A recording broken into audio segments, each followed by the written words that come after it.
His Excellency, the Chairman of the ECOWAS Authority of Heads of State and Government, the Right Honorable Speaker of the ECOWAS Parliament, the Right Honorable Fourth Deputy Speaker of the ECOWAS Parliament and Head of the Gambian delegation, the President of the ECOWAS Commission, distinguished colleagues of the Gambian delegation to the ECOWAS Parliament, honorable members of the National Assembly of the Gambia and parliaments across ECOWAS region, distinguished officials and staff of ECOWAS institutions across the region, fellow citizens of West Africa.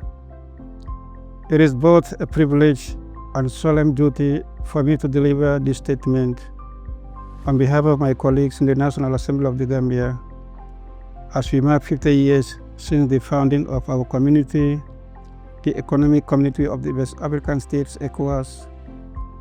This Golden Jubilee is not only a moment of celebration, but one of sober reflection, renewal, and recommitment. Since its establishment in 1975, ECOWAS has stood as a symbol of regional solidarity, integration, and common destiny, representing over 400 million people across 15 member states. Over the decades, we have built strong institutions, the ECOWAS Commission, the ECOWAS Parliament, the Court of Justice, and the ECOWAS Standby Force, all designed to protect the pillars of peace, development, and democracy. From the ECOWAS Trade Liberalization Scheme to regional peacekeeping in Liberia, Sierra Leone, the Gambia, the story of the ECOWAS is one of resolve, resilience, and regional responsibility.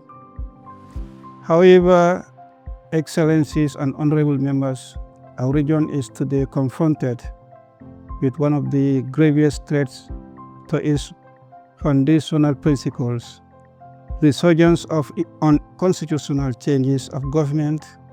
In recent years, 4 member states, Mali, Guinea-Conakry, Burkina Faso, and Niger, have experienced military takeovers, disrupting democratic processes and severing their institutional links with the community. These developments have triggered a crisis of confidence, not only among governments, but also among citizens whose hopes rest on democratic accountability and the rule of law. The withdrawal of Mali, Burkina Faso, and Niger from ECOWAS is not only a setback to our unity, but a threat to the entire architecture of peace cooperation we have built over 5 decades. While we acknowledge the internal grievances expressed by these countries, dialogue must triumph over division. I therefore add my voice to the growing calls across the sub-region for a constructive and principled reconciliation grounded in mutual respect, shared security interests, and the aspiration of our people for democratic governance. The return of these nations to ECOWAS family is not only desirable, it is imperative for our collective survival.